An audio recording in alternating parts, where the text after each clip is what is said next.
दुआ है खुदावंद आलम सल्लल्लाहु मोहम्मद वाले मोहम्मद आप तमाम हज़रात का यहाँ आना बानियाने मजलिस के सफ़ेज़ा को बिछाना अपनी बारगाह में मंजूर और मकबूल फरमाए।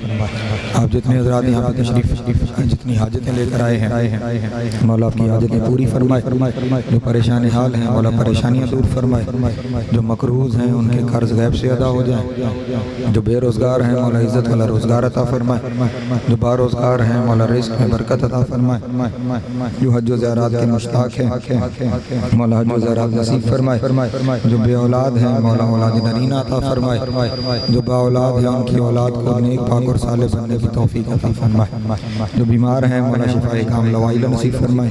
बिलखुसूस अली भाई को मौला सेहत के साथ दराज़ी ज़िंदगी अता फरमाए। औन मेहदी वल ज़ैन अब्बास बीमार हैं मौला शिफाए कामिला व आइला नसीब फरमाए। शोएब अख्तर साहब को मौला सेहत के साथ दराज़ी ज़िंदगी अता फरमाए।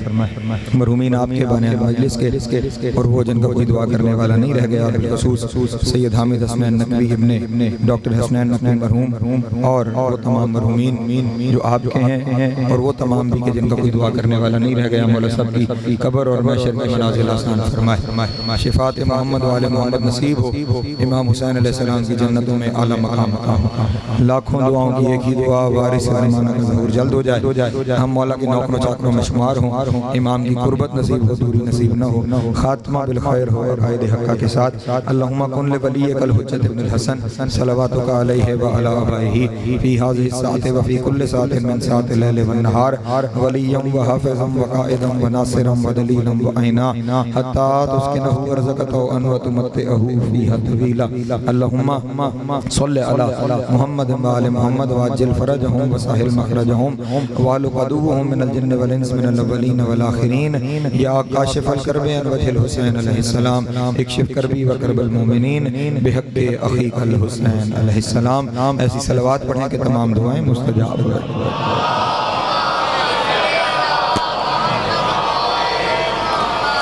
औज़ु बिल्लाहि मिनश शैतानिर रजीम बिस्मिल्लाहिर रहमानिर रहीम अल्हम्दुलिल्लाहिल अव्वल बिला अव्वलिन कान क़ब्लुहु वल आख़िरु बिला आख़िरिन यकूना बअदुहु कसरत रुयतिही अब्सारुन नाज़िरीन व अजज़त जन्नातिही अवहामुल वासिफ़ीन व सल्लल्लाहु अला अशरफिल अंबिया वल मुरसलीन व ख़ातमन नबिय्यीन अबिल क़ासिम मुहम्मद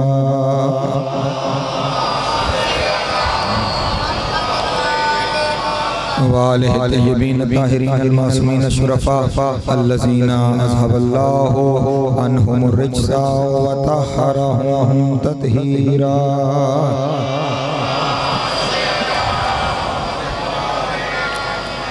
वल्लअनतु दाइमतु अला अदाइहिम अजमईन मिन यौमि अदावतिहिम इला क़यामि यौमिद्दीन। अम्मा बअदु फ़क़द क़ाला अल्लाहु तबारक व तआला फ़ी मुहकमि किताबिहिल मजीद व फ़ुरक़ानिहिल हमीद व क़ौलुहुल हक़ व हुवा अस्दक़ुस सादिक़ीन। बिस्मिल्लाहिर रहमानिर रहीम इन्नी जाइलुन फ़िल अर्दि ख़लीफ़ा सल्लल्लाहु अलैहि मुहम्मद व अला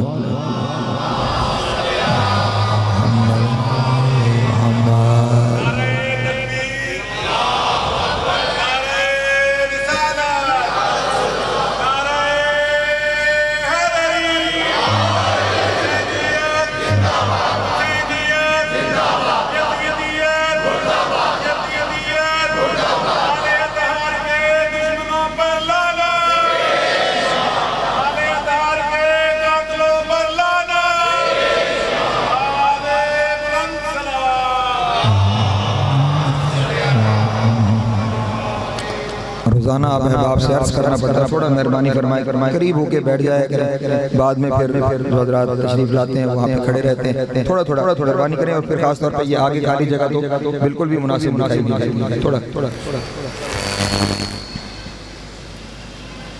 सलवात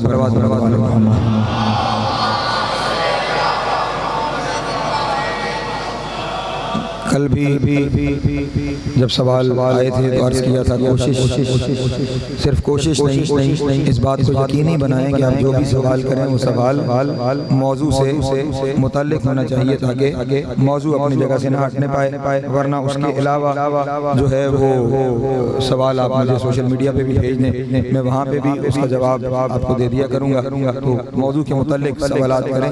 ये एक सवाल बिल्कुल एक अलग तरह का सवाल है, लेकिन उसके आखिरी हिस्से को इमाम के साथ जोड़ने की कोशिश की गई है ताकि सवाल का जवाब ठीक है। सवाल इस्लाम या शरीयत में मुता की कोई खास दलील क्या है? हमारे अहले तशरीह हज़रात को बहुत सी जगहों पर सुनने को मिलता है कि आप हज़रात के लिए आसान है कि जो पसंद हो और पता नहीं क्या। हमारी नौजवान नस्ल को इमाम ज़माना से दूर करने का एक तरीका ये भी बनाया गया है कि जनाब आप लोग मुता क्यों करते हो? अज़ान मोहतरम, सबसे पहले तो ये अर्ज़ है कि हमारे मकतब में कोई एक मसला भी ऐसा नहीं है जिसे अल्लाह ने कुरान में न बयान कतई। और पिछले 1400 सालों से हम इस चीज़ को दुनिया के सामने बताते चले आ रहे हैं कि हमारे यहाँ जो कुछ है या वो अल्लाह का कुरान है या मुस्तफ़ा का फरमान है। इस मामले में भी सूरह मुबारक निसा की आयत नंबर 24 को जाकर आप लोग देख लीजिएगा। उस आयत में खुदावंद आलम की तरफ से इसी हुक्म मुता का हुक्म भी दिया गया है और इस हुक्म को राइज भी किया गया है। इस हुक्म के होने और राइज होने में बैनुल मसालिक कोई इख्तिलाफ नहीं है। उस तरफ से भी कहते हैं कि जायज था और रसूल अल्लाह के दौर में होता था, हमारे यहाँ भी आयतें और रिवायतें इस पर मौजूद हैं। अब ये कहते हैं कि गलत हो गया। अजब बात है, जो रसूल के दौर में ठीक था वो अब गलत क्यों हो गया? तवज्जो फरमाइए। या तो आप इनकार कर दीजिए कि सिरे से था ही नहीं। इनकार कराने की वजह जो इस वक्त एतराज है वो एतराज ये है कि जनाब वाला ये तरीका कार ठीक नहीं है। खुदा न खास्ता इसे जिना के साथ जोड़ा जाता है कि ये तरीका कार ठीक नहीं है। अगर ठीक नहीं था तो अल्लाह और रसूल ने इजाजत क्यों दी थी? उनका इजाजत देना, हम पे फतवा क्यों लगाने से पहले अल्लाह और रसूल पे फतवा लगाओ और कुरान से आयत निकालो।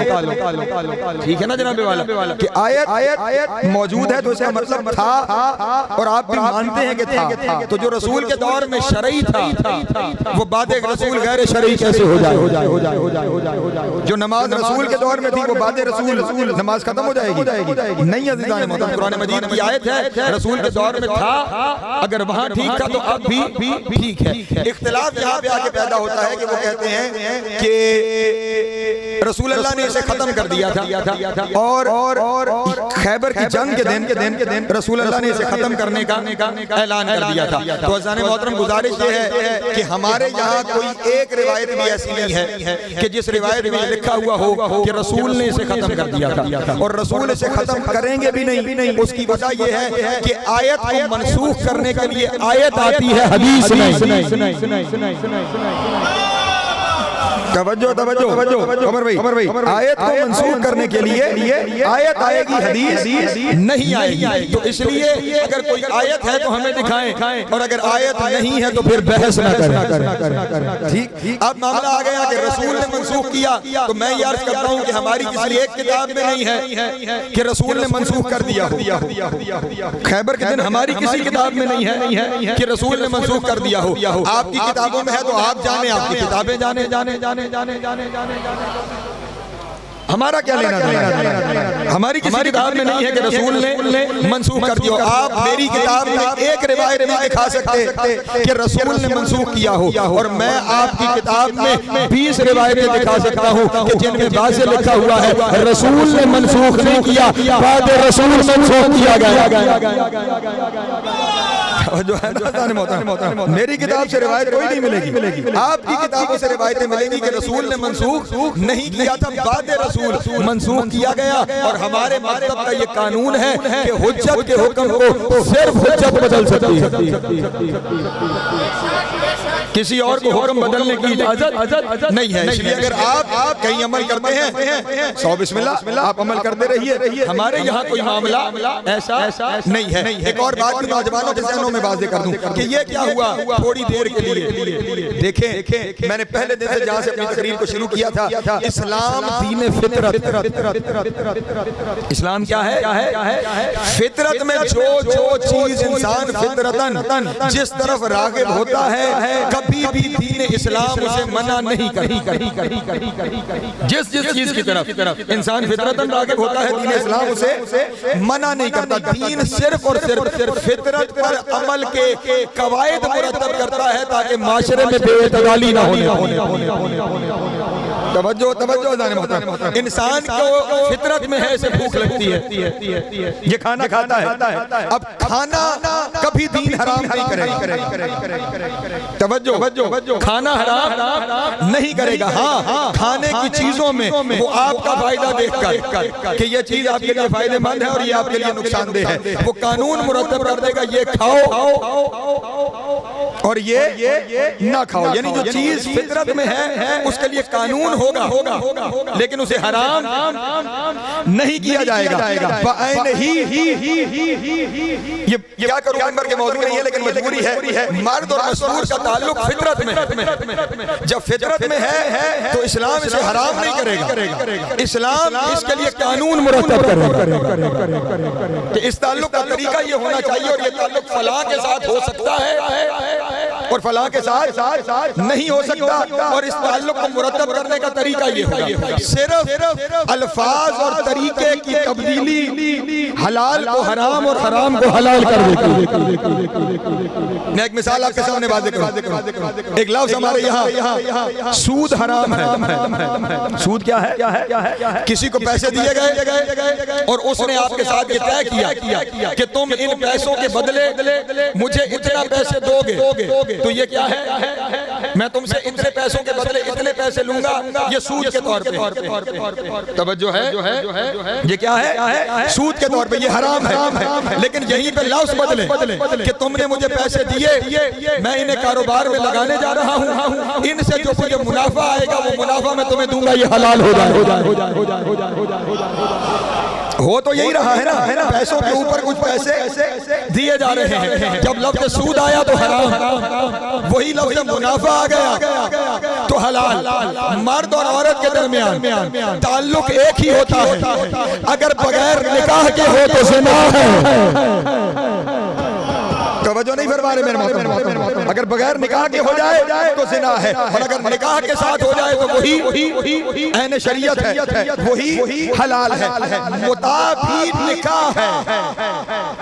जिस तरह निकाह में सीगे पढ़े जाते हैं, मुताह में सीगे पढ़े जाते हैं। निकाह में गवाह होते हैं, मुताह में गवाह। निकाह से पैदा होने वाली औलाद विरासत में हिस्सा रखती है, मुताह से पैदा होने वाली औलाद विरासत में हिस्सा बाबा जो है मेरे मोहतरम दोस्तों की, जो मुताह से औलाद पैदा होगी वो क्या करेगी? विरासत में हिस्सेदार होगी। अब तवज्जो फरमाइएगा, सिर्फ और सिर्फ निकाह और मुताह में फर्क ये है कि आसान लफ्ज़ों में यूं समझिए, मैंने यहाँ से इंग्लैंड जाना था, मैंने रिटर्न टिकट खरीदा, जाने की तारीख मुअय्यन की, वापसी का टिकट ओपन छोड़ दी। नहीं तवज्जो फरमाइए, मुझे पता नहीं था कि मैंने वापस कब आना है, मेरी कितनी मजालिस है वहाँ पे। मैंने वापसी की टिकट खरीद ली, लेकिन ओपन छोड़ दी। अब जब मुझे जरूरत पड़ी तो मैंने वापसी की टिकट खरीद ली। एक मुझे पता था कि मेरी इतनी मजालिस तय है, तो मैंने जो रिटर्न टिकट लिया वो फिक्स डेट का रिटर्न टिकट लिया कि इस दिन जाऊंगा और इस दिन वापस आऊंगा। निकाह ओपन रिटर्न टिकट है। तवज्जो है मेरे मोहतरम दोस्तों की, वो ओपन रिटर्न टिकट है और मुताह फिक्स रिटर्न टिकट है। निकाह के अंदर उस निकाह के इख्तिताम की तारीख मुअय्यन नहीं होती। मियाँ और बीवी को ये इजाजत दे दी जाती है कि तुम्हारे ऊपर है, जब तक चाहो जारी रखो और जब चाहो खाओ। निकाह में ऐसा नहीं होता। ये जो तलाक का हक दिया गया है मर्द और खुला का हक दिया गया है मसरूर को, ये क्या है? यानी तुम्हारे इख्तियार में है, ओपन टिकट है। मर्द चाहे तो तलाक के जरिए खत्म कर दे, औरत चाहे तो खुला के जरिए इस निकाह को खत्म करे। खुला के अपने तरीके हैं, इस वक्त उस पे बहस का वक्त नहीं है मेरे पास, लेकिन मर्द चाहे तो तलाक से खत्म कर दे, औरत चाहे तो खुला के जरिए खत्म कर दे। मुता में भी बिल्कुल यही मामला है, सिर्फ इसमें होता ये है वहां पे खुली छुट्टी है जब चाहो, और इस मामले में एक डेट मुअय्यन कर दी जाती है, एक वक्त मुअय्यन कर दिया जाता है कि हमारा निकाह उस वक्त तक बाकी रहेगा। और फिर लुत्फ की बात आपको ये भी बताऊं कि वो जब डेट आ जाती है तो फिर मर्द और औरत के इख्तियार में है, वो चाहे तो उसे एक्सटेंड कर ले, फिर उनके इख्तियार में है कि वो चाहे तो उसे बढ़ा ले और चाहे तो उसी निकाह को, उसी मुता को निकाह में कन्वर्ट कर ले, उसे दायमी बना डाले। यानी निकाह और मुता में सिर्फ और सिर्फ फर्क इख्तियार का फर्क है, तारीख के मुअय्यन करने का फर्क है। उसके अलावा जो कुछ है, जो कुछ निकाह में है वही कुछ मुता में,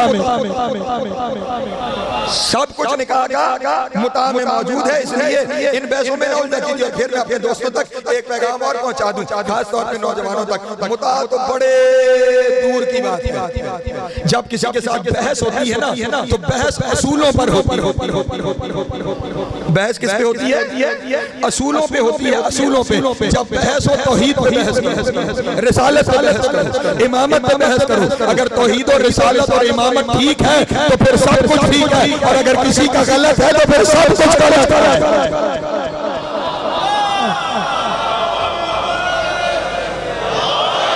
फरुआत में उलझाया ही इसलिए जाता है कि असूल की तरफ ना आया जाए, इसलिए बहस का कानून रखें, उसूल पे बहस। ये सारी फरुआत हैं, मुता कोई दीन के वाजिबात में से नहीं है कि उसके ऊपर बहस करना शुरू कर दी जाए। तौहीद है वाजिब, रिसालत में वाजिबात, इस पे बहस किया करो, इस पे हमें बताया करो वो अल्लाह कैसा है जिसकी एक टांग जहन्नुम में है। तवज्जो है मेरे मोहतरम दोस्तों, परेशान तो नहीं हो रहा? एक सलवात पढ़ें बाबा से बुलंद।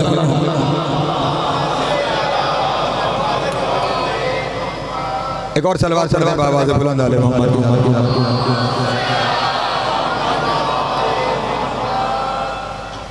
गुफ्तगू है हमारी मारिफत इमाम ज़माने, किस बार मारिफत इमाम और अतात इमाम।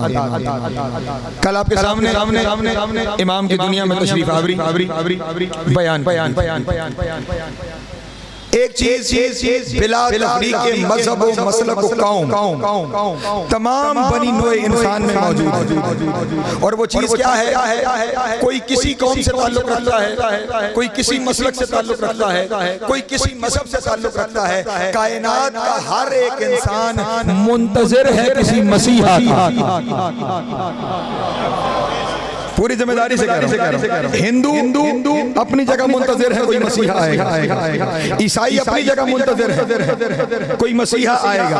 यहूदी अपनी जगह मुंतज़िर है, कोई मसीहा आएगा। मुसलमान अपनी जगह मुंतज़िर है, कोई मसीहा आएगा। सबने नाम अपने अपने रखे हुए हैं, लेकिन किसी ने आना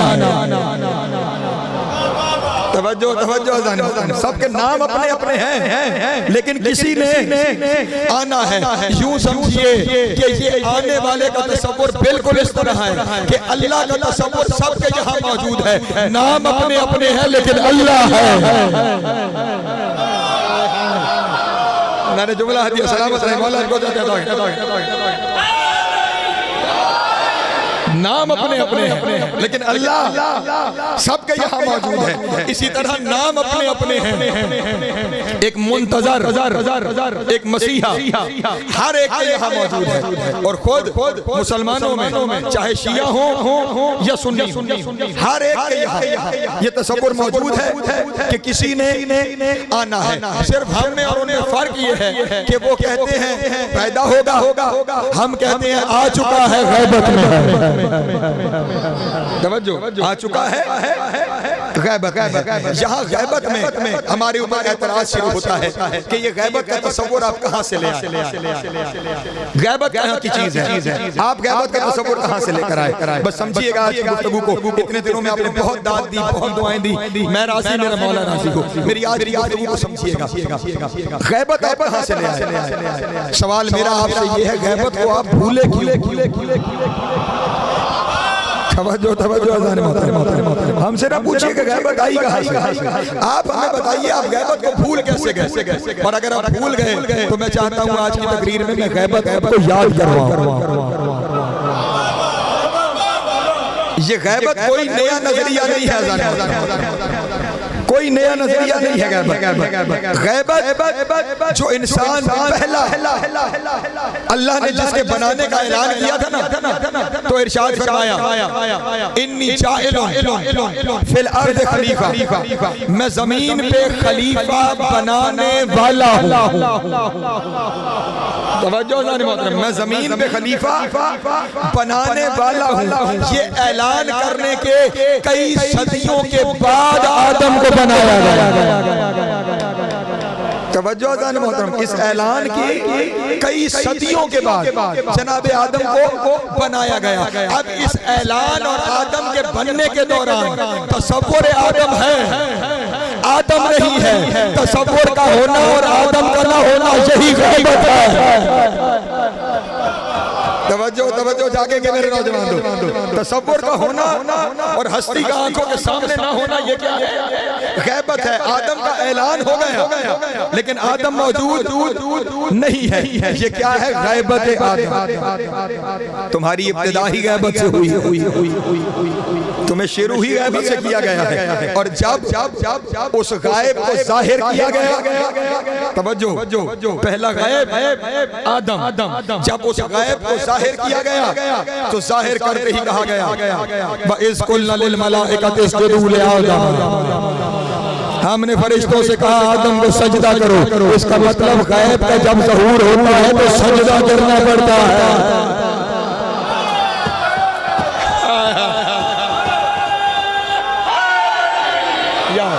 कुरान मजीद लेके आओ।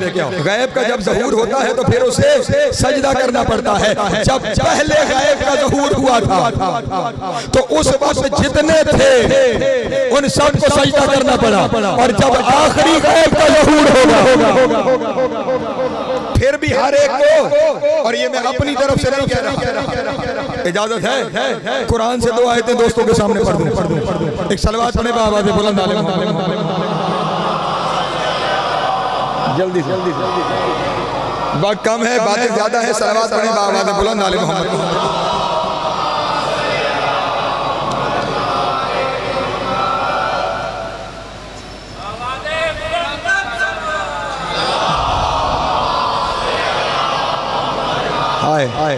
सूरह कलम है, सूरह तवज्जो मेरी जानिब रखा करें, दाएं मायना लेके जाया करें वरना मैं डिस्टर्ब होता हूं। सूरह कलम, सूरह कलम की आयत नंबर 42 42 नंबर आयत है। इरशाद रब्बुल इज्जत हो रहा है यौमा युक्शफु अन साकिन व युदऔना इला सजूद, वो जिस दिन हकीकत से पर्दा हटाया जाएगा और सजदे के लिए बुलाया जाएगा।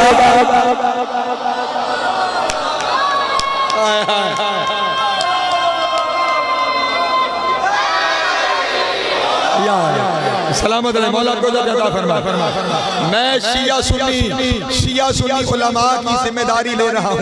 लफ्ज़ आया युक्शिफु साकिन, युक्शिफु अन साकिन, युक्शिफु साकिन का तर्जुमा मौलाना मौदूदी ने भी यही लिखा है और अब्दुल्लाह इब्न अब्बास ने भी इस तर्जुमे को यही किया है कि ये अरबी ज़बान का मुहावरा है कि जब किसी सख्त वक्त में किसी हकीकत से पर्दा हटाया जाए तो उसे कहते हैं युक्शिफु साकिन, हकीकत से पर्दा हटाना। अल्लाह कह रहा है यौमा युक्शफु अन साकिन व युदऔना इला सुजूद, जिस दिन हम हकीकत से पर्दा हटाएंगे। वयुदऔना इला सजूद, उस दिन हम सजदे की तरफ बुलाएंगे। लेकिन अब तवज्जो कीजिएगा, जब हकीकत से पर्दा हटाया जाएगा और सजदे की तरफ बुलाया जाएगा, सजदे की तरफ बुलाया जाएगा। पहली हकीकत को भी सजदा करवाया गया, आखिरी हकीकत को भी सजदे के लिए जब बुलाया जाएगा तो वो लोग जिन्होंने उसकी गैबत में उसे कबूल कर लिया था वो तो सजदा कर लेंगे, लेकिन जिन्होंने गैबत में कबूल नहीं किया फला यस्ततीऊन, वो करना चाहेंगे कर नहीं पाएंगे।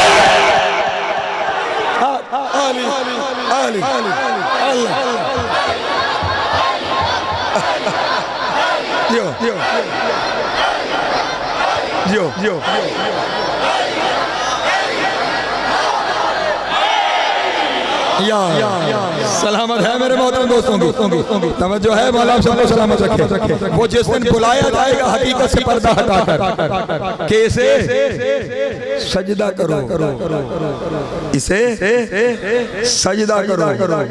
आज गायब को छोड़ो, आज हाजिर को सजदा करो। सजदा करो। फला यस्ततीऊन, उन्हें तौफीक ही नहीं मिलेगी, कोशिश करेंगे लेकिन उन्हें सजदे की तौफीक नहीं होगी।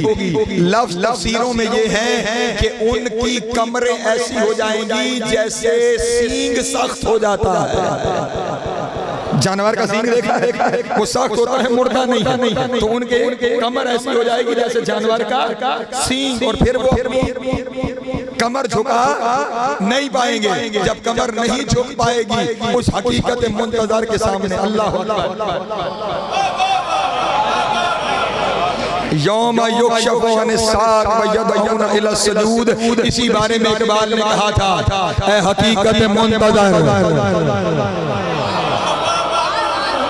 जो है कभी यह हकीकत मुंतज़र नजर आ लिबास मजाज में कि हजारों सजदे तड़प रहे हैं मेरी जबीन में नयाज में, जिनकी जबीन में तड़प रहे हैं ना वो सजदे में चले जाएंगे, और जिनके अंदर जिन्होंने नहीं माना वो झुक नहीं पाएंगे। जब नहीं झुक पाएंगे तो क्या होगा? तवज्जो, खाशिअतन अबसारुहुम, शर्म से उनकी निगाहें झुक जाएंगी। शर्म से उनकी निगाहें झुक जाएंगी। अल्लाह अकबर, लफ्ज़ सुनिएगा, तरहकुहुम ज़िल्लतन, उन पे ज़िल्लत का गलबा हो जाएगा। जिल्लत से बचना चाहते हो आज मान लो, जिल्लत से बचना चाहते हो आज मान लो, वरना तुम पे जिल्लत का गज़बा हो जाएगा। और तवज्जो फरमाइएगा, फ़क़द कानू युदऔना इला सजूद व हुम सालिमून, जब तुम अच्छे भले थे तब हम बुलाते थे, तुम सजदा करते नहीं थे। आज तो जिल्लतों ने तुम्हें घेर लिया है, आज तो शर्म से तुम झुके जा रहे हो। और खुदा की कसम क्या कहने, ये पूरी आयतें जितनी है ना यहाँ से सूरह कलम की, अगर आप पढ़ते चले जाएंगे ना आपको इमाम की मारिफत में इजाफा होता चला जाएगा। मेरे पास वक्त नहीं है वरना मैं सारी आयतें आपके सामने पढ़ देता, लेकिन यहाँ पे अपने हबीब को बस 2 आयतें और सुन लीजिए और फिर मैं खैबर की तरफ चले जाऊँ। फज़रनी मैं युकज़्ज़िबु बिहाज़िल हदीस सनस्तदरिजुहुम मिन हैसु ला यालमून, ऐ मेरे हबीब जो उसका इनकार करते हैं ना उन्हें मैं वहां ले जाऊंगा जिसकी उन्हें खबर भी नहीं है।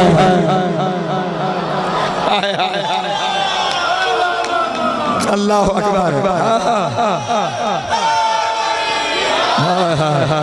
अल्लाह अकबर, अल्लाह अकबर। और आप सुनिएगा, ये जो गैबत में उस पर ईमान है ये क्या है, रसूल ने क्या तलब किया है इस ईमान की सूरत में? अजर मांगा है ना, ये मवद्दत, इस घराने से मवद्दत क्या है? अजर रिसालत है, यही मवद्दत है ना, अजर रिसालत। अब जब कोई किसी का अजर अदा न करे तो क्या होता है? जुर्माना। नहीं तवज्जो फरमा, हुकूमत ने आपके घर गैस मुहैया कर रखी थी, उन्होंने उस गैस की उजरत मांगी आपसे इस तारीख तक अदा कर। अगर आपने नहीं अदा की तो उसमें क्या बढ़ेगा? परेशान तो नहीं हो रहे? मुस्तफा ने काहे का अजर मांगा?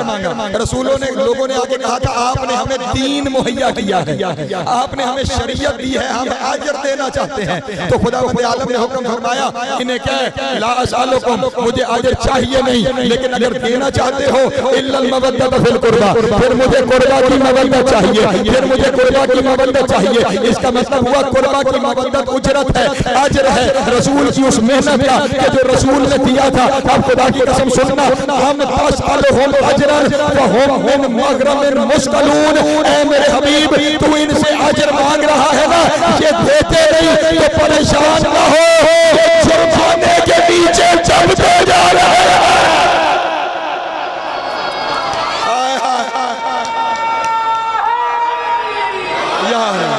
तो जो है मेरे मोहतरम दोस्तों, सलामत रहे, मौला को ज़ाते अता फरमाए। अगर ये अजर नहीं दे रहे ना, तो ये जो इस वक्त नहीं झुक पा रहे ना, ये जो नहीं झुक पा रहे, इनकी कमरें उस अजर के बोझ के नीचे आ चुकी हैं। उस बोझ की वजह से अब ये झुक, कंधे पे बोझ हो तो कोई सजदा कर सकता नहीं होगा ना सजदा, क्योंकि कंधे पे बोझ है। अल्लाह ये बोझ काहे का है? जो अजर रिसालत अदा नहीं किया। अजर अपनी जगह, उस पर जुर्माना भी आ गया। अब वो झोंक नहीं पाएंगे। इसका मतलब जो अजर रिसालत अदा नहीं करता वो झोंक नहीं सकता। अम इंदहुमुल गैब फहुम यक्तुबून, ये जितना जुर्माना हो रहा है वो गैब में लिखा जा रहा है। ये जितना जुर्माना हो रहा है ये सारा कुछ गैब में लिखा जा रहा है। और मेरे हबीब, परेशान होने की जरूरत नहीं है। ये जितने भी लोग हैं ना, ये लोग कौन हैं? अब हम जब इसी का जिक्र करते हैं ना, जो अल्लाह की हुज्जत है, तो लोग हमें कहते हैं कि ये मजनून है, ये पागल है, किसी गैब की हकीकत पर यकीन रखे हुए हैं, ये पागल है। तो उस वक्त खुदावंद आलम इरशाद फरमा रहा है, ऐ युकादुल लज़ीना कफरू ला युज़लिकूनका बिअबसारिहिम लम्मा समिअु ज़िक्रा व यक़ूलूना इन्नहुम मजनून व मा हुवा इल्ला ज़िक्रुन लिल आलमीन। ऐ मेरे हबीब, ये काफिर है। हाय हाय, तवज्जो नहीं फरमा रहे, तवज्जो नहीं फरमा रहे। ये काफिर है, ये काफिर है कि जब मौला का जिक्र करते हैं ना, हमें घूरते हैं कि ये किसका जिक्र कर रहे हैं। जो गैर में बैठे हुए कुरान के लफ्ज़ यही है कि ये काफिर जब जिक्र को सुनते हैं तो तुम्हें घूरते हैं। परेशान न हो, हमें वही ले जाएंगे जहाँ काफिर जाते हैं। हाय हाय हाय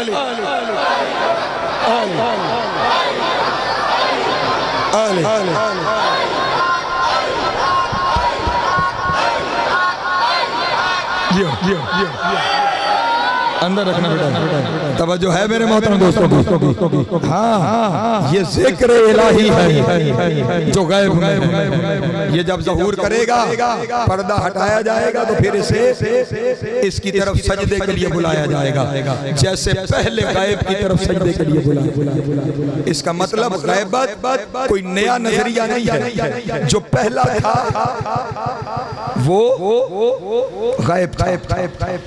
दो तीन और गैब का तज़किरा कर दूं ताकि नौजवानों के ज़हनों में दलीलें बैठ जाएं कि गैब कोई नई चीज़ है। हजरत आदम के बाद उनकी नस्ल में जो अगला अजीम नबी आया उसका नाम इदरीस है। परसों आपके सामने तज़किरा किया या कल तज़किरा किया। ये हजरत इदरीस मैंने कल भी आपको बताया था और बिरादरान अहले सुन्नत की किताबों की ज़मानत लेके कह रहा हूँ। तारीख इब्न कसीर को जाके देख लीजिएगा। इदरीस को अल्लाह ने जिंदा आसमान पे उठा लिया और वो आज तक जिंदा है। ये तो कुरानी गैबत है।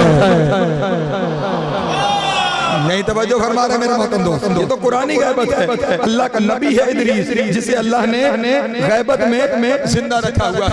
और थोड़ा सा सफर करूं अगर मेरे साथ चल रहे। इसके बाद एक नबी वो है कि जिसकी गैबत बिल्कुल मेरे मौला की गैबत से मुशाबे है। और वो इसलिए मुशाबे है कि उस नबी की भी इमामत को कुरान में बयान किया गया है। हजरत इब्राहिम अलैहिस्सलाम इन्नी जाइलुका लिन्नासि इमामा, उसने भी इमाम और ये भी इमाम। गैबत मुशाबे कैसे?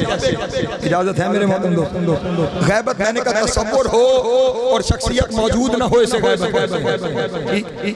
हजरत इब्राहिम अलैहिस्सलाम के दुनिया में आने से पहले नमरूद हुक्मरान, मैं शिया सुन्नी जमानत से, नमरूद को उसके महल में बैठे हुए नजूमियों ने कहा कि एक बच्चा आने वाला है, वो तेरा निजाम हुकूमत को बर्बाद कर देगा, तेरा तख्त उलट जाएगा, तेरी शहनशाहियत खत्म हो जाएगी। तवज्जो, तसव्वुर इब्राहिम आ गया, इब्राहिम अभी नहीं आया। तसव्वुर इब्राहिम आ गया, इब्राहिम अभी नहीं आया।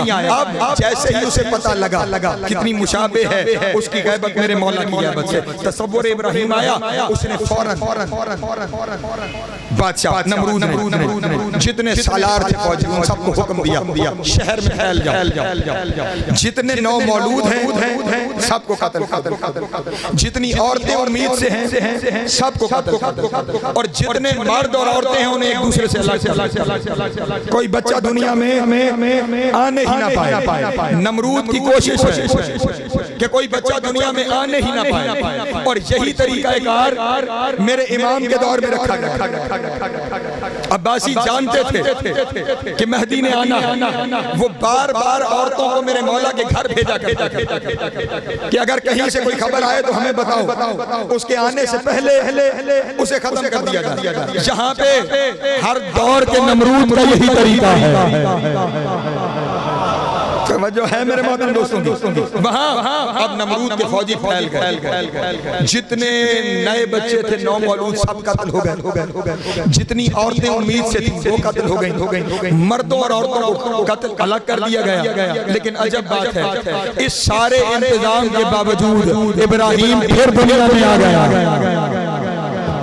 तवज्जो, इब्राहिम फिर दुनिया में आ गया। मौलूद कत्ल हो रहे हैं, जो औरतें उम्मीद से हैं वो भी कत्ल हो रही हैं। जनाब अगतली जो हजरत इब्राहिम की वालिदा है, उनके घर भी इब्राहिम ने आना है, सारी औरतें कत्ल हो गई हैं। हजरत अगतली इब्राहिम की वालिदा क्यों कत्ल नहीं हुई? कत्ल न होने की क्या वजह थी? हर मसले अपनी अपनी किताबों को जाके देखे, हर एक किताब में यही लिखा हुआ है कि अगतली के घर कोई आसार ही नहीं थे जिनसे पता चलता कि कोई बच्चा आने वाला है। इसका मतलब हुज्जत जब आती है आसार नहीं होते, नज़ूल होता।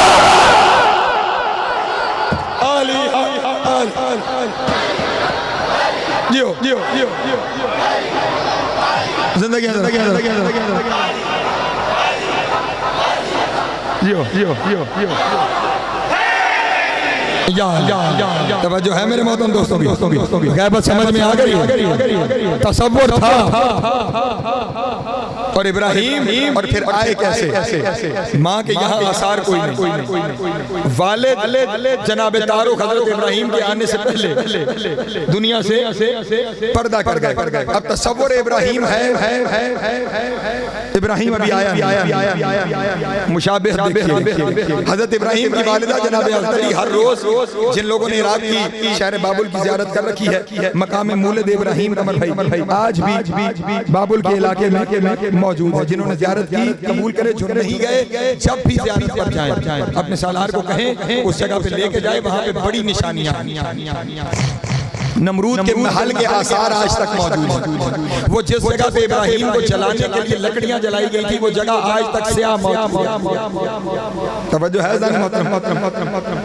हजरत अली शहर से बाहर निकलकर हर रोज एक, कल जो मैंने वाक़या पढ़ा है उसके साथ बस इसकी मुमासिलत देखना, हर रोज एक गार में आकर इबादत। अब एक रोज जो तशरीफ लाई गार में महवे इबादत थी, वो फरमाती है जगह एक नूर के पर्दे ने मुझे घेरा और मुझ पे कनूत की तारी होना शुरू हुई। कहती मुझे कुछ पता नहीं कि क्या हुआ है, लेकिन जब मेरी आँख खुली तो मैंने देखा मेरे पहलू में बच्चा है। मैंने देखा कि मेरे पहलू में बच्चा है। तवज्जो फरमाइए, मेरे पहलू में बच्चा है जो सजदे में है। और फिर उसने अपनी दाईं उंगली आसमान की तरफ उठाई और उस बच्चे ने पुकार के कहा, अशहदु अल्ला इलाहा इल्लल्लाह वहदहु ला शरीका लह व अशहदु अन्ना मुहम्मदन अब्दुहु व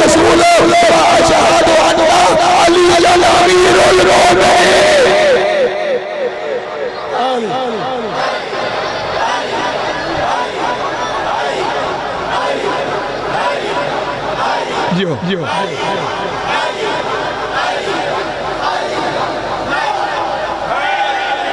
यार सलामत रहे मौला आपको फरमाए। जो है मेरे मोहतरम दोस्तों वहाँ गार में इब्राहिम दुनिया में आए और फिर यहाँ पे जो रिवायत पढ़ी अपनी किताबों से रिवायत पढ़ी। अब जो पढ़ने जा रहा हूँ बिरादरान की जमानत लेके कह रहा हूँ 13 साल हजरत इब्राहिम गार में कितने साल 13 साल इब्राहिम आ भी गए नहीं तवज्जो फरमा रहे मेरे मोहतरम दोस्त। बाहर वालों को खबर भी नहीं, इसे कहते हैं गैबा। 13 साल गार में पलते रहे। जब बचपना था तो बचपने में दूध की जरूरत होती है तो खुदा बंदे आलम ने हजरत इब्राहिम अलैहिस्सलाम के अंगूठे में दूध पैदा कर दिया। उस अंगूठे से वो दूध पीते थे और जब बड़े होने लगे तो फिर कोई आता था जो इब्राहिम को पालता था।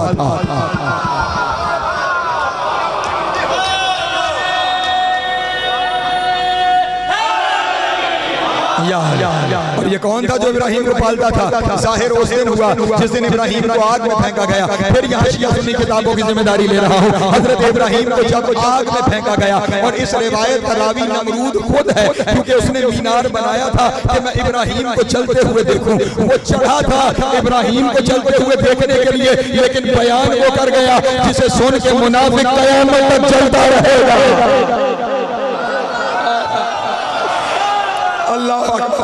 सलामत रहे मौला आपको अता फरमा। उसने रिवायत बयान की, वो कहता है मैंने देखा इब्राहिम जैसे ही आग के दरमियान पहुंचे, आग में एक तख्त लगा हुआ था जिस तख्त पे एक जवान बैठा था। उसने सब्ज़ रंग का अमामा पहना हुआ था। उसने इब्राहिम को अपने हाथों पे लिया, इब्राहिम को तख्त पे लिटाया और आग को पुकार के कहा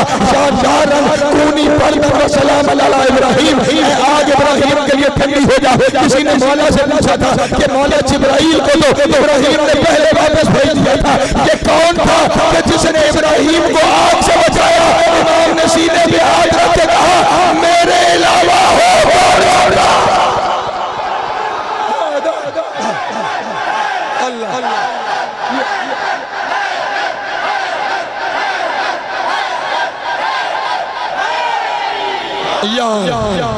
तवज्जो है मेरे मोहतरम दोस्तों। गार में कोई इब्राहिम को पालता रहा, इब्राहिम पलता रहा। गैबत नई चीज तो ना हुई। तवज्जो नहीं फरमा रहे। गैबत नई चीज तो ना हुई। इब्राहिम के लिए भी गैबत। अच्छा फिर मैं अपने इमाम की गैबत के बारे में आपको अर्ज करूं। हमारे इमाम की गैबत ये नहीं है कि इमाम कहीं छुप के बैठे।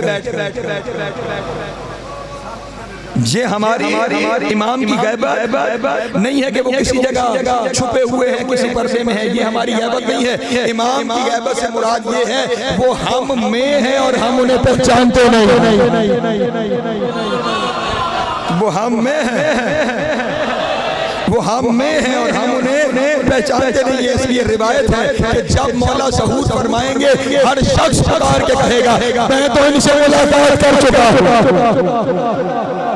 जो है मेरे मोहतरम दोस्तों की शनी उनकी गैबत अज़ मारिफत है, पहचान की गैबत है। यही इब्राहिम की गैबत है। 13 साल गार में पलते रहे। 13 साल के बाद माँ शहर ले आए। अब रह शहर में रहे हैं। नमरूद और नमरूदियों को नहीं पता कि यही इब्राहिम है। जब वही बच्चा है कि जिस बच्चे ने मेरे तख्त को पलट देना है। उसी शहर में रहे, उसी शहर में जवान होते रहे, उसी शहर में कारोबार करते रहे। हाँ, भेड़ बकरियां पालने का कारोबार था जनाब इब्राहिम। शहर में रहते रहे, भेड़ बकरियों को पालते रहे, कारोबार करते रहे। नमरूद को और नमरूदियों को नहीं पता चला कि ये इब्राहिम है। पता उसी दिन चला जिस दिन उसने ऐलान किया कि मैं इब्राहिम हूँ। जिस दिन उसने ऐलान किया कि मैं इब्राहिम हूँ। इसका मतलब जब तक ऐलान न हो जाए तब तक हुज्जत को पहचानता ही कोई नहीं। तब तक हुज्जत को पहचानता ही कोई नहीं। लेकिन गैबत शुरू कहाँ से हुई? गार से। हमारे इमाम ये 2 हिस्सों में इब्राहिम की गैबत है ना। एक वो कि जब गार में रहे किसी को पता ही नहीं कि दुनिया में आए हैं। दूसरी गैबत वो कि लोगों में आ गए लेकिन लोग पहचान नहीं पा रहे। तवज्जो वहाँ वो गैबत पता ही नहीं, यहाँ वो गैबत के लोग पहचान मारिफत नहीं है। यही मामला हमारे इमाम का है कि यहाँ पहचाना नहीं जाएगा। पहचान उसी दिन होगी जिस दिन वो ऐलान करेगा कि मैं आ गया, एक मंजिल और तुम्हें आगे लेकर चलता हूँ। ये नहीं, फिर गैबत शुरू कहाँ से हुई? गार से। हमारे इमाम की गैबत भी कहाँ? गार में। कभी कभी ना कुछ तकफीरी आपको तकरीरें करते सुनाई देंगे। इतना बुज़दिल है तुम्हारा इमाम है या नहीं? मेरे नौजवान दोस्तों, मीडिया यूज करते, इतना बुज़दिल तुम्हारा इमाम गार में छुप के बैठा हुआ है। ख्याल करना, अगर गार में पर्दा करने का नाम डर के छुप जाना है तो बात बड़े दूर तक जाएगी।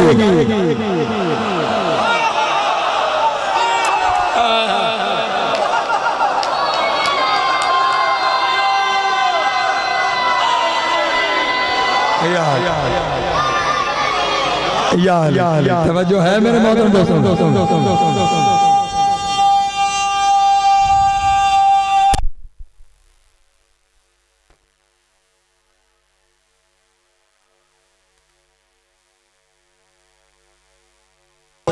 बेटा उठ जा या बैठ जा, जाओ।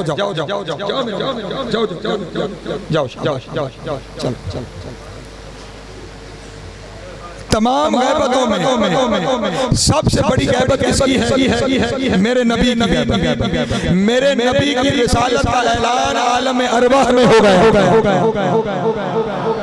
वहाँ आलम अरवाह में मेरे नबी की रिसालत का ऐलान हो गया। और फिर सिर्फ आलम अरवाह में नहीं हुआ, जो नबी आता रहा वो आकर बताता रहा एक आएगा। हाँ, हत्ता कि हजरत ईसा ने कहा एक आएगा इस्मुहु अहमद, जिसका नाम अहमद होगा। अब उसके आने की खबर है, लेकिन अभी तक वो नहीं आया। यही गैबत है। जो है मेरे मोहतरम दोस्तों की यही गैबत है। जिसके आने की 1.25 लाख नबी खबर देते रहे उसे मोहम्मद कहते हैं, और जिसके आने की खबर मोहम्मद दे के गया उसे महदी कहते हैं।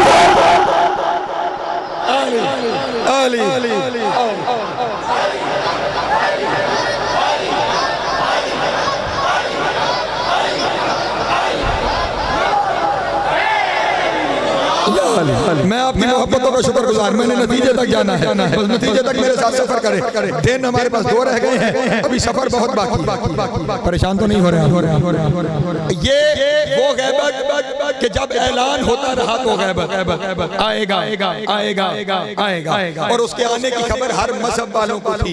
इसीलिए दुनिया के तमाम यहूदी और ईसाई, क्योंकि उनकी किताबों में इसके आने की खबर थी, इसलिए वो दुनिया के जिस हिस्से में थे वहां से निकल कर मक्का और मदीना के इर्द गिर्द आबाद हुआ, क्योंकि जानते थे कि यहाँ उस आखिरी ने आना है जिसकी बशारत दी जाती रही। तो ये गैबत का पहला हिस्सा कि जब कहा गया था कि वो आएगा, और फिर गैबत का दूसरा हिस्सा शुरू हुआ 17 रबीउल अव्वल यौम आमुल फील, ये नाज़िल हो गया।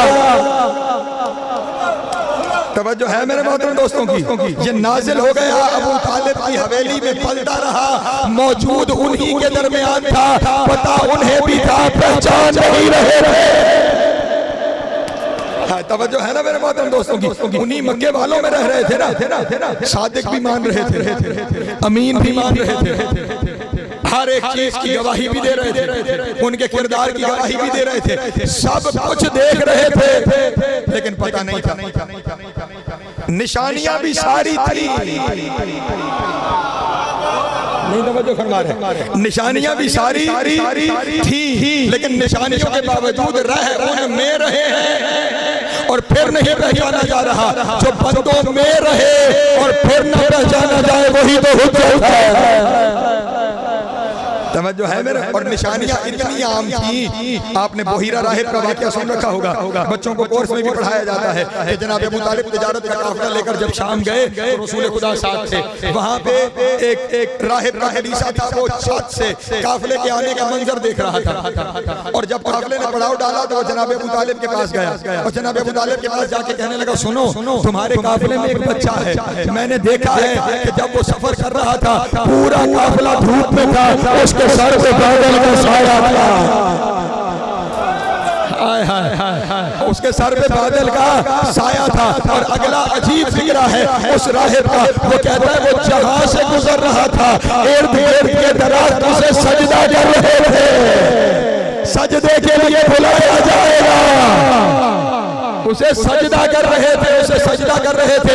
मैंने आलम तसव्वुर में उस राहिब से कहा, शुक्र कर तू मौलवियों के दौर से पहले गुजर गया, वरना तुझ पे शिर्क का फतवा लग जाता।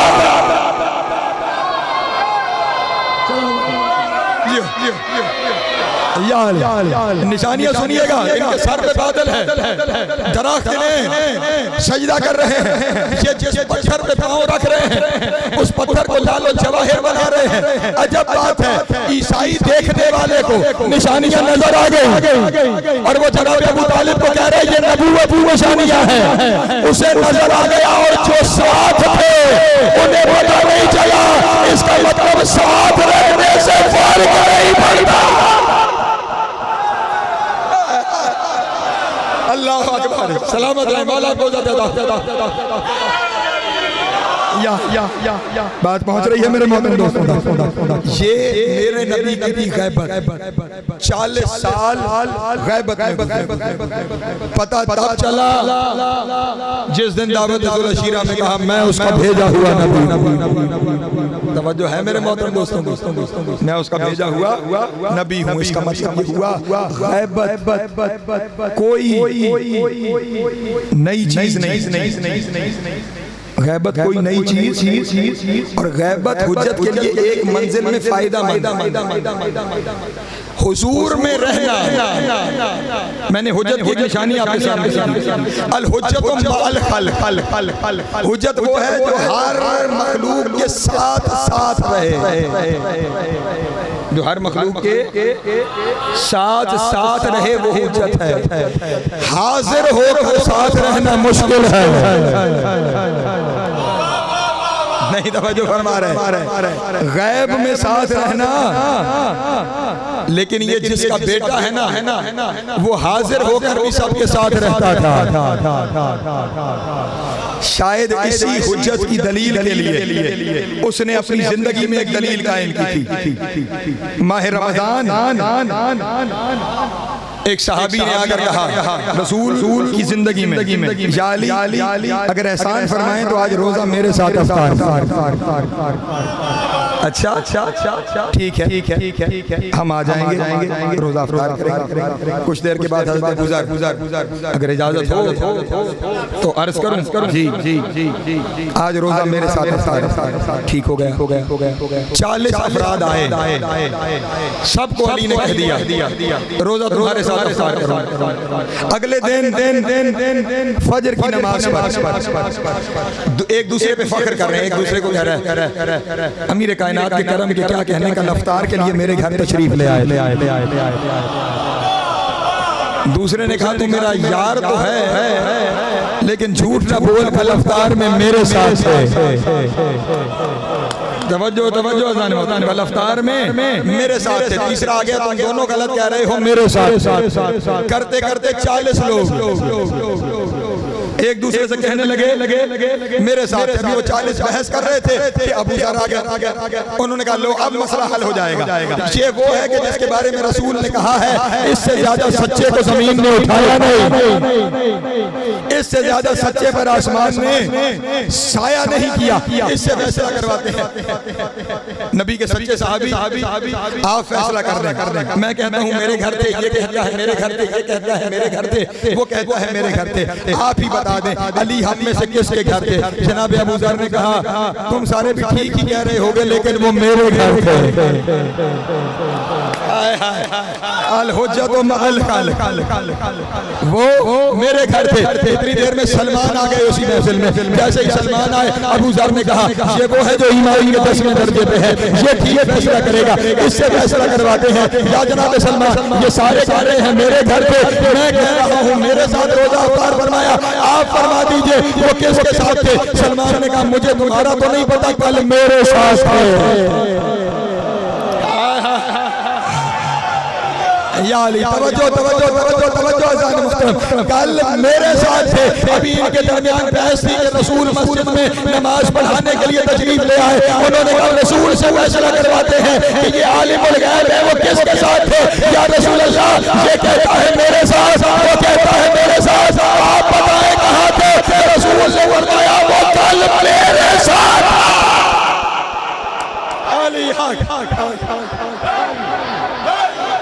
अली अली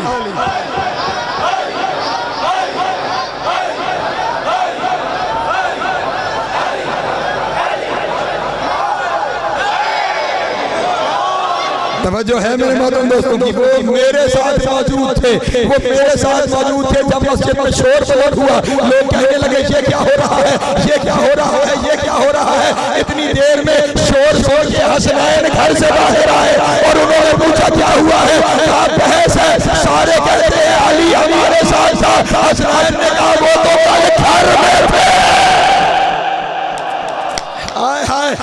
कल घर में थे, वो तो कल घर में थे। लेकिन हुज्जत सिर्फ खालिक के साथ नहीं होती, हुज्जत का मकाम इससे ज्यादा है। अभी ज़मीन वालों की बहस थी कि जिब्रील नाज़िल हुआ और उसने आगे कहा या रसूल अल्लाह, अल्लाह कह रहा है इन्ना अलीयन अफ्तर सौमहु अलल अर्श। अली ने कल ज़मीन पे तो नहीं अर्श पे रोज़ा अफ्तार किया।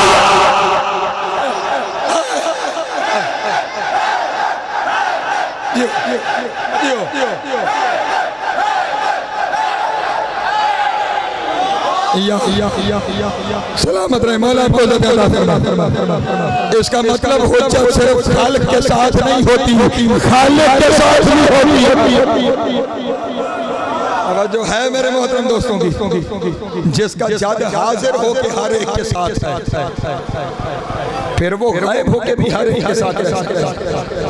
फिर उसका रहना और इस बात का ख्याल रखना मेरे दोस्तों, वो तुम में से हर एक के साथ है, हर लम्हे हर वक्त तुम्हारे सारे उसका फरीजा है तुम्हारे साथ रहना। और तुम्हारा फरीजा क्या है? अपना फरीजा गैबत में इताअत इमाम सुनो और फिर कल गुफ्तगू यहाँ से आगे लेकर जाऊंगा। तुम्हारा फरीजा ये है कि जब भी कोई अमल हर अमल के बाद इमाम की बैअत की तजदीद, तवज्जो, हर अमल के बाद इमाम की बैअत, नमाज पढ़ी, नमाज के फौरन बाद बेहतर तो ये है दुआए अहद पढ़े, क्योंकि दुआए अहद जमाने के इमाम की बैअत हर अमल के बाद नहीं पढ़ सकते।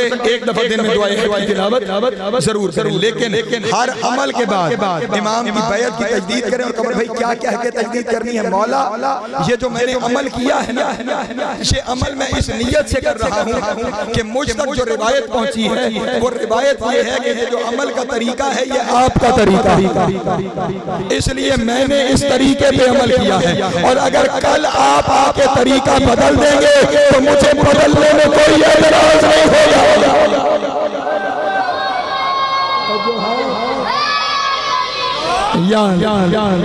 तरीके को जारी रखें तो आपका दीन, तरीका बदल दे।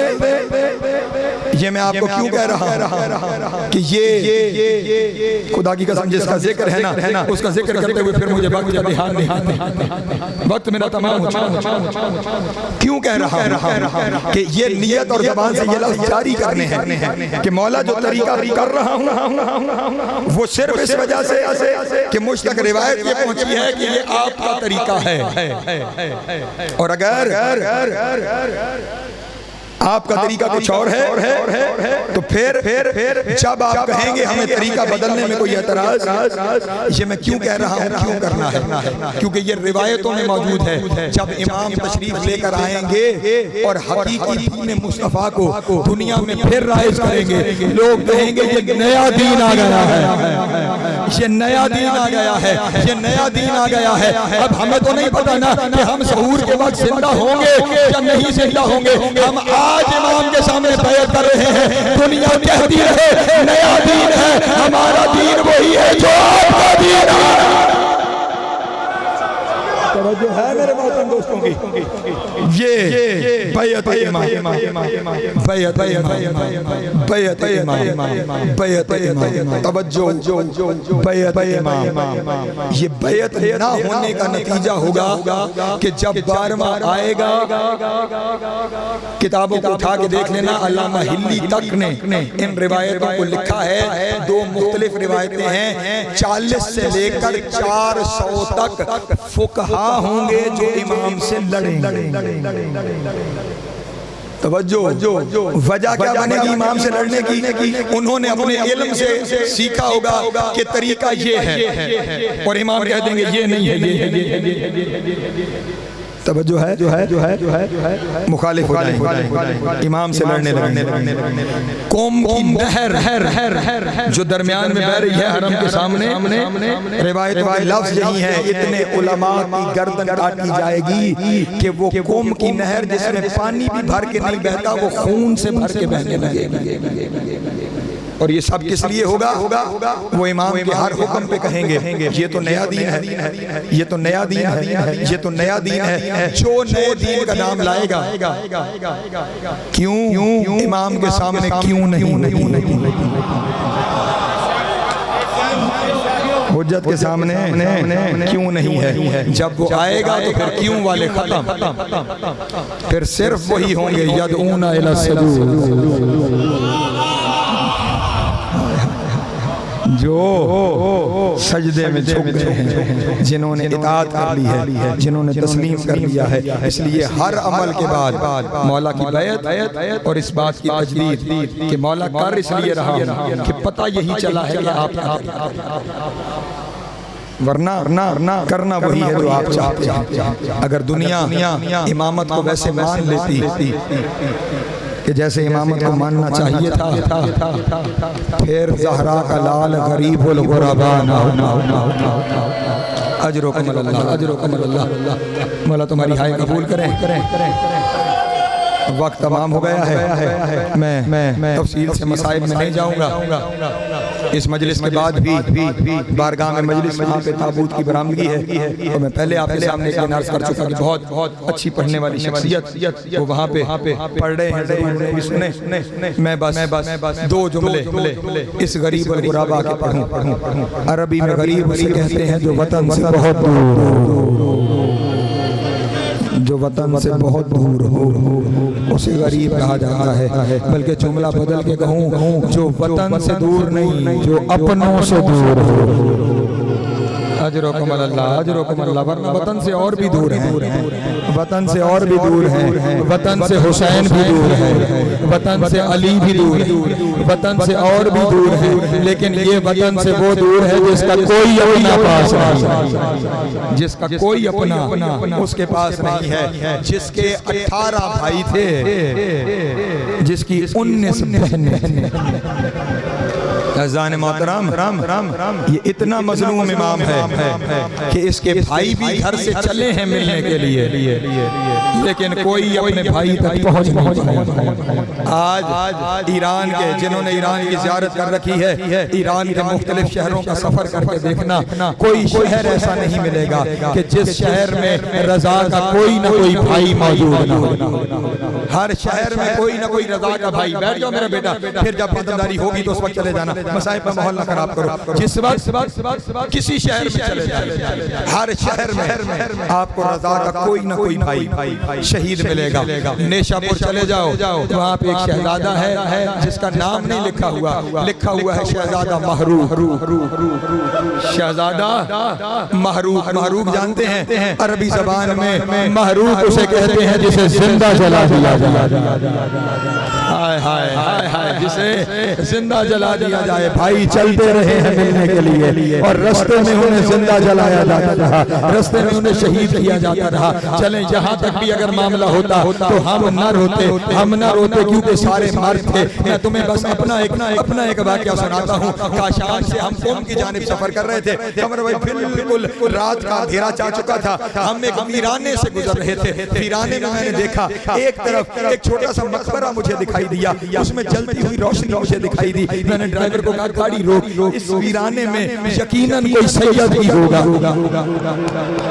हाय हाय इस वीराने में यकीनन कोई सैयद ही होगा। जाऊं तो सही देखो तो क्या है। गाड़ी रोकी गई, हम तमाम ज़ायरीन उतरे और जैसे ही हम मकबरे के दरवाजे पे पहुंचे ना, खुदा की कसम हम पे कयामत टूट गई। सैयद नहीं सैयदजादी का मज़ार था और उसके बाहर लिखा हुआ था ज़ैनब बिन्त मूसा काज़िम इमाम अली रज़ा, इमाम काज़िम की बेटी, इमाम रज़ा की बहन ज़ैनब।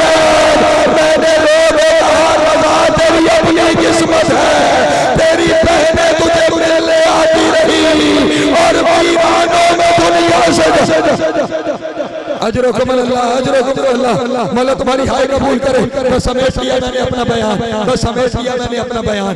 अजब किस्मत है इस घर की फातिमाओं की। हाँ, जितनी फातिमा है ना उनकी अपनी किस्मत है। एक मदीने में फातिमा सुगरा थी, वो अली अकबर को न मिल सकी। एक कौम में फातिमा मासूमा थी जो अजरुकुम अल्लाह मौला तुम्हारा गिरिया कबूल करे। बस आखिरी लफ्ज़ है, मैंने समेट लिया अपने बयान को। अपने गुलाम अबा सलत को बुलाया, अबा सलत को बुला के कहा अबा सलत मुझे दरबार में बुलाया गया है, तवज्जो मुझे दरबार में बुलाया गया है।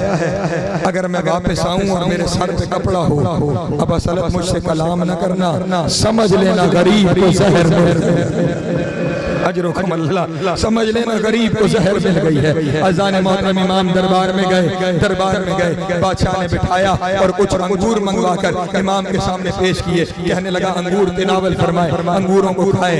इमाम ने अंगूरों की तरफ देखा, एक दाना उठा के कहा इन्ना लिल्लाहि अजरुकुम अल्लाह व इन्ना अलैहि राजिऊन। ये कह के इमाम ने दाना मुंह में रखा और अब इमाम ने उठना चाहा। जैसे ही उठने लगे ना, बादशाह ने कहा कुछ और भी खाएं, कुछ और भी खाएं। रो के कहने लगा तेरा काम एक से हो जाएगा।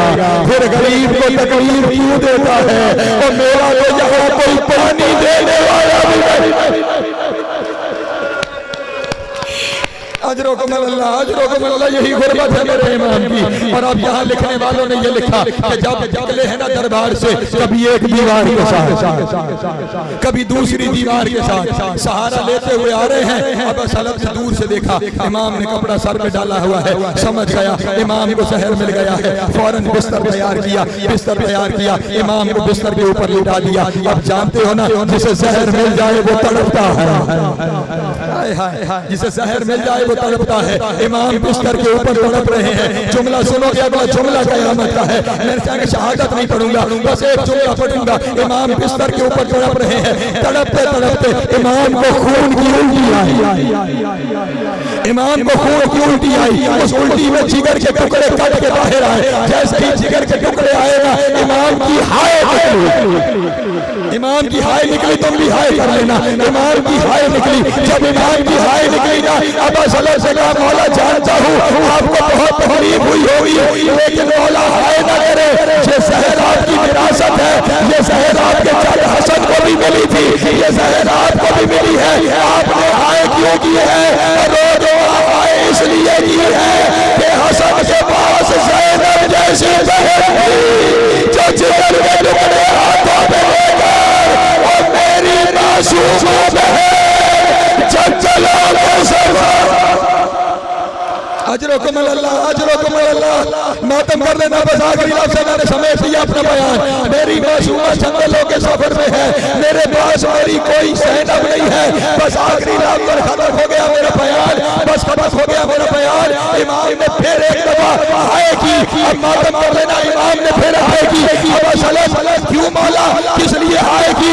अब सलत मेरे दोनों उंगलियों के दरमियान दे। अब सलत से देखा मौला कोई मशहूर है जिसके सर से चादर उड़े जा रही है, जिसके हाथ जख्मी है, जिसके पांव जख्मी है। इमाम ने कहा कोई मशहूर नहीं है, ये मेरी बहन फातिमा है जो मुझसे मिलने आ रही है। न बहन भाई तक जा सकी, न भाई बहन तक जा सका। वो वहां कहती रही या रज़ा या गरीब अल-गुरबा।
है।